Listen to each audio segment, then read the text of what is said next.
Hormones. Have you heard of them? Because you have them. People tend to blame a lot of things on their hormones. Today, we're going to find out what they're all about. The endocrine system. Now, the endocrine system is really interesting because it connects our circulatory system to our nervous system. And we'll talk more about that as we move through. So, the endocrine system is made up of glands and tissues that secrete hormones. Now, we all have hormones, everybody in slightly different levels, and they affect many things about our body and our homeostasis. Endocrine glands are ductless organs, and they produce their chemical messengers and they secrete them directly into the bloodstream. Whereas other glands, exocrine glands, produce their chemicals and excrete them into a duct, like our digestive enzymes from our pancreas or our liver and gallbladder, or sweat.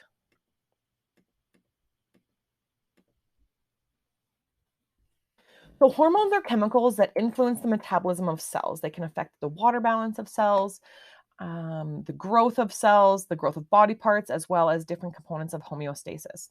And hormones are classified as either protein hormones or steroid hormones. And there's a very close association between the endocrine system and the nervous system because part of our brain, our hypothalamus and pituitary, control a lot of the endocrine system.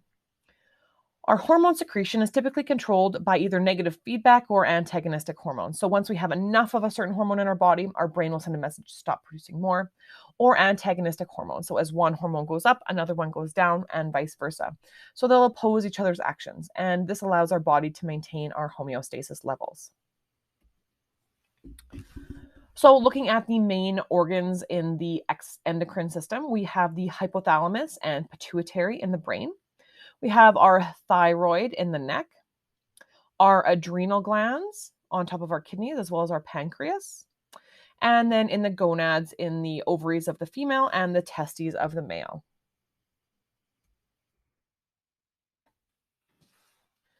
Hormones are chemical signals, and a chemical signal is any substance that can affect the metabolism or behavior of that individual. They can be used between different body parts, between different cells, or even between different organisms. And this would be known as pheromones, which you might have heard of when we talk about attraction between um, different people. They might be attracted to each other's pheromones. We're not going to really discuss that in this course, however. Underarm secretions might be slightly attractive and may be involved in then synchronizing also the menstrual cycles of women who live together. So when we look at those chemical signals for endocrine glands, we have a cell that will produce hormones. It will travel through the blood and then go to the target cell. So we have both steroid hormones and protein hormones. So steroid hormones are fat soluble. They'll pass through the plasma membrane and the nuclear envelope.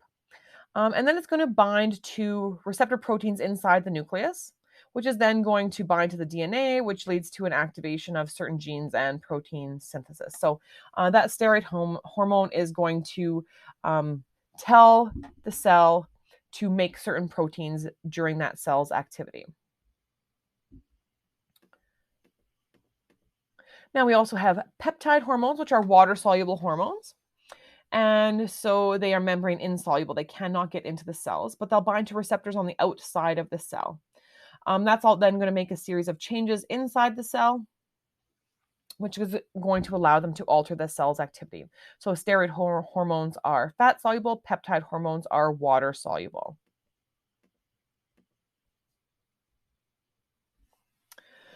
So hormone production is going to most often be regulated with negative feedback. So once the desired outcome has been reached, once we have enough of that hormone in our body, the action has taken place that's necessary to maintain homeostasis, the outcome is going to be to inhibit that hormone release. We can also classify hormones as tropic, which have other endocrine glands as their target. So if the pituitary targets the ovaries or the testes, or we have non-tropic endocrine glands that don't have endocrine glands as their target. So like if the pancreas releases insulin, which then targets our body cells. So we're going to continue with looking at the hypothalamus and the pituitary gland. Now, the hypothalamus regulates the internal environment through the autonomic nervous system, and it controls the pituitary gland. The pituitary has two portions, the anterior and the posterior pituitary. Posterior pituitary will store and release antidiuretic hormone and oxytocin. Both of these are produced in the hypothalamus, so the posterior pituitary does not produce any hormones of its own. Antidiuretic hormone is secreted during dehydration, which causes more water to be reabsorbed by the kidneys.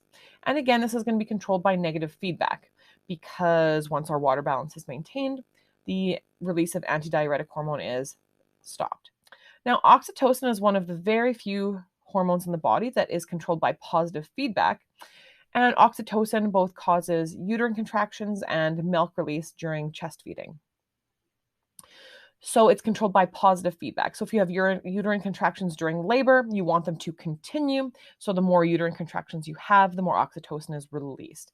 Oxytocin is also known as the love hormone because it's released when you cuddle another I want to say like another person, another dog, another cat. If you pet your dog, both your oxytocin goes up as well as your dog's oxytocin goes up. So here we have antidiuretic hormone being released from the posterior pituitary, and it's stimulated by low blood pressure. It's going to make the kidneys absorb more water, diluting the blood plasma and increasing blood pressure. Hypothalamus controls the anterior pituitary by producing hypothalamic releasing hormones and hypothalamic inhibiting hormones. The anterior pituitary has 6 different hormones that it produces. One is thyroid stimulating hormone, which is going to stimulate the thyroid. Adrenocorticotropic hormone, which is going to stimulate the adrenal cortex. Gonadotropic hormone to stimulate the gonads. And in these three instances, thyroid stimulating hormone, anti-adrenocorticotropic hormone, and gonadotropic hormone, the blood level of the last hormone exerts a negative feedback onto the secretion of the first 2 hormones. So if you have a high level of testosterone in your blood, it's going to provide negative feedback to both the hypothalamus and the pituitary to stop releasing hormones so that our testosterone level doesn't continue to increase. Now, the next 3 pituitary hormones do not affect other endocrine glands. They affect body cells. So one is prolactin, which causes the mammary glands to produce milk, and then the growth hormone, which promotes skeletal and muscular growth. So on our last slide, we're just going to have this chart summarizing the effects of the hypothalamus and the pituitary. So the hypothalamus makes 2 hormones that are stored in the posterior pituitary, antidiuretic hormone and oxytocin. And then the anterior pituitary has several other hormones. Some are stimulating other endocrine glands, known as our gonadotropic releasing hormones and thyroid stimulating hormones, as well as adrenocorticotropic hormone. And then 2 that stimulate body cells, prolactin, and human growth hormone. Thanks for joining us today on our start of the endocrine system. I'll see you guys later. Bye.